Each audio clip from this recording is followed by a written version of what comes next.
All right. So I've decided I'm going to do an explainer video as opposed to any of the other options for this blog post. Um, so I don't want to show my face for a class. I'd rather just kind of keep that private. But um, that being said, go ahead and enjoy this picture of a cat and whatever else I decide to put up. Um, Start off in this video, I'm going to break down the key ideas from chapters 4 through 7 of They Say, I Say by Graf and Berkenstein. We're going to dive into some simple strategies that can help you write more persuasive and clear arguments. First things first, chapter 4 introduces the 3 basic ways to respond in writing: yes, no, or okay, but. Now, you might think that you need to have tons of facts to make a stronger argument, but Graf and Berkenstein say that that's not always the case. Instead, they suggest using simple rhetorical strategies to build your argument. You don't have to know everything about a topic. It's more important to start by clearly stating your position, whether you agree, disagree, or see things in a middle ground. By clearly stating your position and reasoning, you set the stage for a stronger argument that you can build on. Remember, there's no need to overwhelm the reader with details at the start. Just let them know where you stand. Next up, chapter 5. Do you ever get confused about whose opinion is being expressed in a piece of writing? Graf and Berkenstein explain how to fix that with something called voice markers, such as according to and he argues that.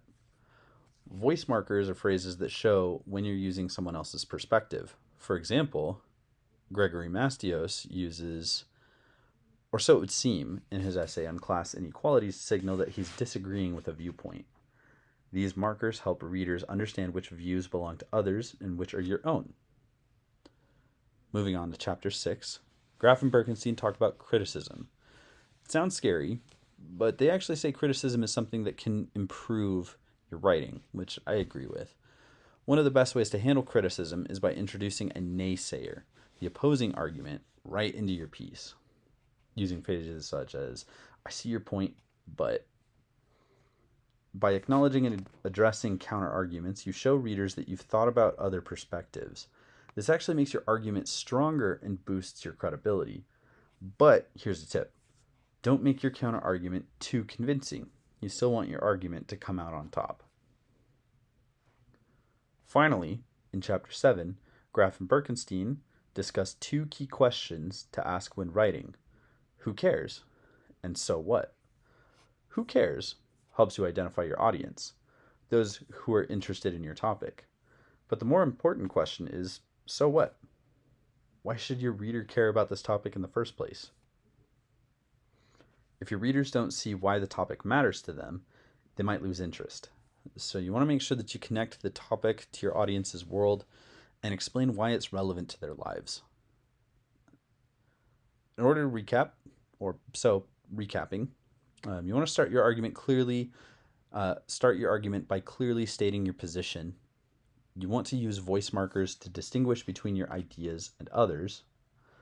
Include and respond to counter arguments to make your argument stronger. And finally, always answer the questions: who cares? So what? To keep your readers engaged. By following these strategies, you'll be able to make your writing clearer, more persuasive, and more engaging. Thanks for watching, and happy writing.